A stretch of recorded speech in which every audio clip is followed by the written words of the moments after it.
వెనెజుయేలా America కంట్రోల్లోకి వచ్చేసింది. ఇప్పుడు ట్రంప్ కన్ను గ్రీన్లాండ్ మీద పడింది. ఇక డెన్మార్క్ రోజులు లెక్క పెట్టుకోవాల్సిందే.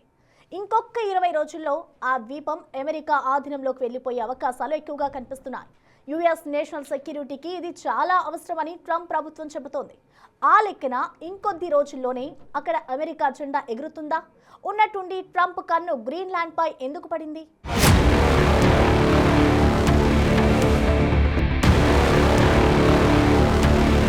వెనెజుయేలా కథ ముగిసింది, గ్రీన్లాండ్ వంతొచ్చింది.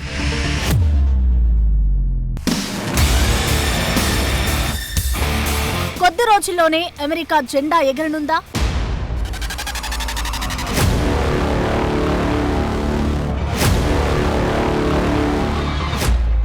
ప్రపంచ దేశాల్లోని సహజ వనరులపై కన్నేసిన అమెరికా ప్రెసిడెంట్ ట్రంప్ దృష్టి ఇప్పుడు గ్రీన్లాండ్ పై పడింది. జాతీయ భద్రతా రీత్యా మాకు గ్రీన్లాండ్ కావాల్సిందే అంటూ ఆయన హెచ్చరిస్తున్నారు. దీని ద్వారా ఆర్కిటిక్ ప్రాంతంలోని శత్రువులను అడ్డుకోవచ్చని భావిస్తున్నారు. డెన్మార్క్ పాలనలో ఉన్న ఈ అతిపెద్ద ద్వీపాన్ని తమ పరిధిలోకి తెచ్చుకోవాలని ట్రంప్ గట్టి పట్టుదలతో ఉన్నారు. అయితే ఈ విషయంలో చూస్తూ ఊరుకోబోమంటుంది డెన్మార్క్. తమ ఆధీనంలో ఉన్న గ్రీన్లాండ్ ని కాపాడుకునేందుకు అన్నిటికీ సిద్ధమే అంటుంది. Everybody has to respect the sovereignty of all national states in the world, and that Greenland is today a part of the Kingdom of Denmark. It's a part of our territory,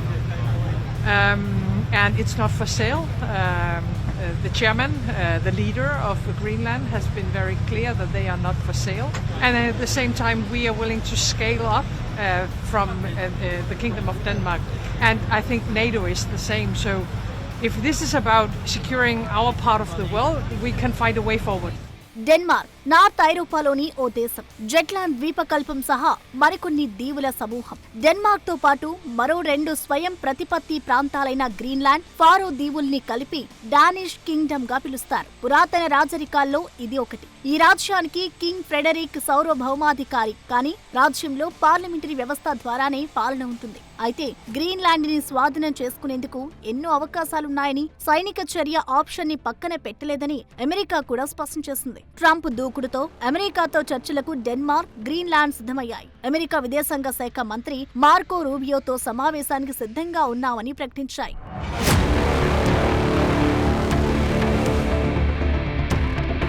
వెనెజుయేలాపై దాడి తర్వాత Greenland స్వాధీనంపై Trump చేసిన ప్రకటన అంతర్జాతీయంగా చర్చకు దారితీసింది.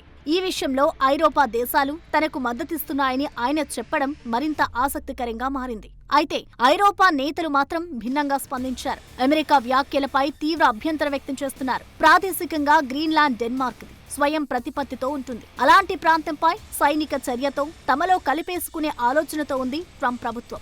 Arctic ప్రాంతంలో Greenland చాలా కీలకం. తన ప్రత్యర్థులైన చైనా, రష్యాని ఎదుర్కొనేందుకు గ్రీన్లాండ్ తమ అదుపులో ఉండాలని ట్రంప్ భావిస్తున్నారు. అందుకే ఇప్పుడు యుఎస్ ఫోకస్ ఇటు మళ్లింది. దాంతో ఈ నెలాఖరులోపే గ్రీన్లాండ్ పై ఏదో ఒక మిషన్ మొదలవుతుందనే ఆందోళనలు వ్యక్తమవుతున్నాయి.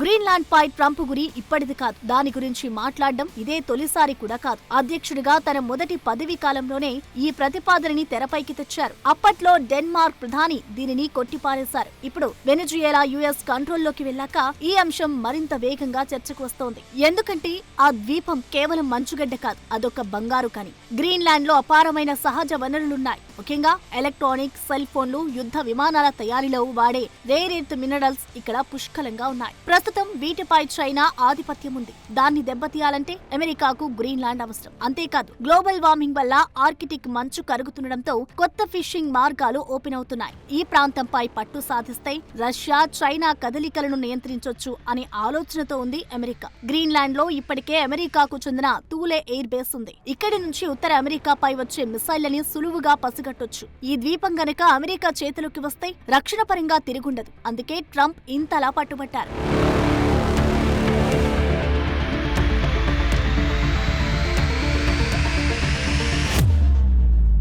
1946లోనే అప్పటి US president Harry Truman Greenland ని కొనుగోలు చేసేందుకు $100 మిలియన్ బంగారాన్ని ఆఫర్ చేశారు. అప్పుడే డెన్మార్క్ దానిని తిరస్కరించింది. ఇప్పుడు పరిస్థితులు పూర్తి భిన్నంగా ఉన్నాయి. గ్రీన్లాండ్ లో ఇప్పుడు 57,000 మంది జనాభా ఉన్నారు. గత ఏడాది నిర్వహించిన ఓ పోల్లో 85% మంది అమెరికా స్వాధీనం ఆలోచనని వ్యతిరేకించినట్లు తెలుస్తోంది. గ్రీన్లాండ్ ప్రధాని మేటే ఫ్రెడరిక్సన్ తమ దేశం అమ్మకానికి లేదని స్పష్టం చేసింది. అయితే 1951లో అమెరికా, డెన్మార్క్ ఓ ఒప్పందంపై సంతకం చేశాయి. దాని ప్రకారం గ్రీన్లాండ్ లో అమెరికా ఏదైనా చేయగలదని చెబుతున్నారు. గ్రీన్లాండ్ టెక్నికల్ గా డెన్మార్క్ లో భాగమైనప్పటికీ దానికి స్వయం ప్రతిపత్తి ఉంది. డెన్మార్క్ కూడా గ్రీన్లాండ్ ను తన ఆత్మగౌరవంగా భావిస్తోంది. దాన్ని అమ్మే ప్రసక్తే లేదని పదే పదే తేల్చి చెబుతోంది. అయితే గ్రీన్లాండ్ ఆర్థికంగా డెన్మార్క్ ఇచ్చే గ్రాంట్లపైనే ఆధారపడి ఉంది.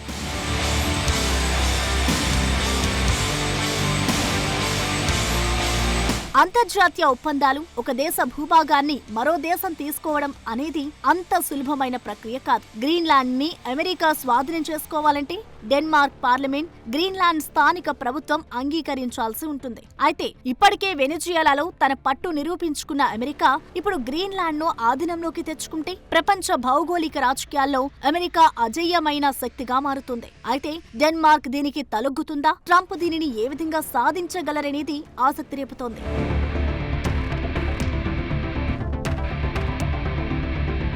గ్రీన్లాండ్ విషయంలో అమెరికా చాలా క్లియర్ గా ఉంది. ఖచ్చితంగా తమ ఆధీనంలోకి తీసుకుంటామని చెబుతోంది. మరి ఈ పరిస్థితుల్లో అమెరికాని ఢీకొట్టడం డెన్మార్క్ వల్ల అవుతుందా? ఆ దేశం మిలిటరీ యుఎస్ ఆర్మీని తట్టుకోగలుగుతుందా? గ్రీన్లాండ్లో యుద్ధం వస్తే పరిస్థితులు ఎలా ఉంటాయి? గ్రీన్లాండ్ కూడా మరో వెనిజుయలాలా మారడం ఖాయమా?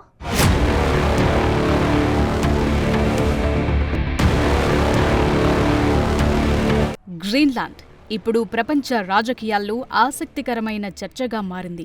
ముఖ్యంగా అమెరికా కొన్నేళ్లుగా గ్రీన్లాండ్ను కొనుగోలు చేస్తామనో, తమ ఆధీనం కిందకు తెచ్చుకుంటామనో చేస్తున్న వ్యాఖ్యలు డెన్మార్క్ను ఇరకాటంలో పడేస్తున్నాయి. ఇప్పుడు వెనజుయేలాని తమ కంట్రోల్లోకి తెచ్చుకున్నాక నెక్స్ట్ టార్గెట్ గ్రీన్లాండే అని అమెరికా చెప్పాక మరింత హీట్ నెలకొంది.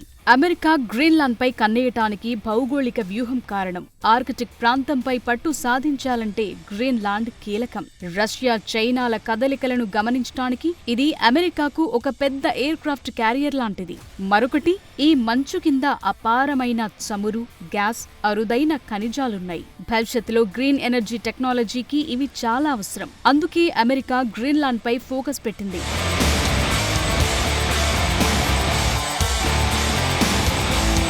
డెన్మార్క్ ఓ చిన్న దేశం. అమెరికా ప్రపంచంలోనే అతిపెద్ద సైనిక శక్తి. ఈ రెండింటి మధ్య ప్రత్యక్ష యుద్ధం అనేది ఊహించలేని విషయం. అయినప్పటికీ ట్రంప్ హెచ్చరికల్ని సమర్థంగా తిప్పికొట్టారు డెన్మార్క్ ప్రధాని మెటే ఫ్రెడరిక్సన్. బెదిరింపులు ఆపాలని, గ్రీన్లాండ్ని నియంత్రణలోకి తీసుకోవటం అమెరికాకు కలేనని తీవ్రంగా స్పందించారు. ఐరోపాలో అతి చిన్న దేశాల్లో ఒకటైనప్పటికీ అత్యంత ధనిక దేశాల్లో ఒకటైన డెన్మార్క్ రాజ్యంలో గ్రీన్లాండ్ ఎప్పటికీ భాగమేనని స్పష్టం చేశారు. అయితే దానికి కూడా స్వయం ప్రతిపత్తి ఉంది. పైగా నాటో సభ్యదేశం. ఇప్పటికే రక్షణ ఒప్పందం ద్వారా అమెరికాకు ద్వీపంలో ప్రవేశం లభించింది. అయినా సరే ట్రంప్ పదే పదే దాన్ని విలీనం చేసుకునేందుకు వ్యూహం పన్నుతున్నారు. దాంతో గ్రీన్లాండ్ అమ్మకానికి లేదని, మిత్రదేశం పట్ల ఇలాంటి చర్య ఆమోదయోగ్యం కాదని చెప్తోంది డెన్మార్క్. అంతేకాదు అది నాటో కూటమి అంతానికి దారితీస్తుందని హెచ్చరించారు. డానిష్ రాజ్యంలోని 3 దేశాల్లో దేన్ని ఆక్రమించుకునే హక్కు అమెరికాకు లేదంటూ ఘాటుగా బదులిచ్చారు మెటే ఫ్రెడరిక్సన్.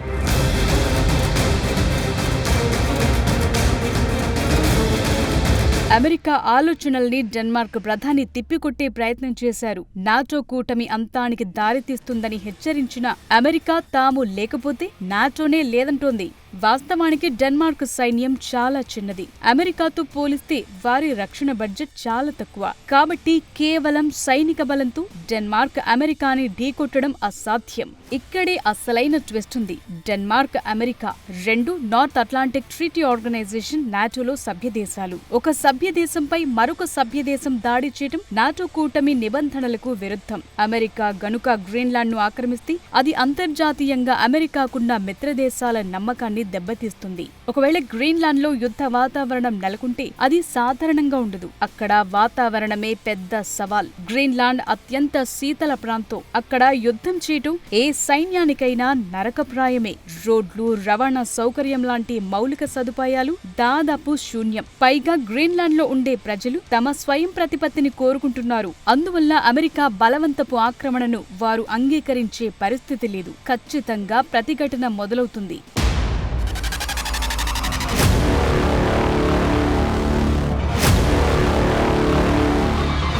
వెనజుయేలా ఆర్థిక సంక్షోభం, అంతర్గత రాజకీయ అవినీతి వల్ల దెబ్బతింది. అందుకే అమెరికా తమ ఆధీనంలోకి తెచ్చుకునేందుకు కొన్ని గంటలు మాత్రమే పట్టింది. కానీ గ్రీన్లాండ్ అలా కాదు. ప్రస్తుతం ఇది డెన్మార్క్ పర్యవేక్షణలో ప్రజాస్వామ్యబద్ధంగా ఉంది. కానీ సహజ వనరులు ఎక్కువగా ఉన్న దేశాలపై అమెరికా లాంటి దేశం కన్ను పడటం వల్ల అశాంతి నెలకొనే అవకాశం ఉంది. డెన్మార్క్ సైనిక పరంగా అమెరికాని ఎదిరించలేకపోయినా దౌత్యపరంగా అమెరికాను నిలువరించగలదు. అమెరికా గ్రీన్లాండ్ ను బలవంతంగా ఆక్రమించుకుంటే అది ప్రపంచ వ్యాప్తంగా అమెరికా ప్రతిష్టను దిగజార్చుతుంది. అందువల్ల యుద్ధం కంటే చర్చల ద్వారా, ఒప్పందాల ద్వారా గ్రీన్లాండ్లు తమ ప్రభావాన్ని పెంచుకునేందుకే అమెరికా ప్రయత్నిస్తుందని అంతర్జాతీయ విశ్లేషకులు చెప్తున్నారు. ప్రస్తుతానికి గ్రీన్లాండ్ కోల్డ్ వార్ కి వేదికగా మారుతోంది. ఇది ఎక్కడికి దారితీస్తుందన్నది ప్రపంచం మొత్తం ఉత్కంఠ రేపుతోంది.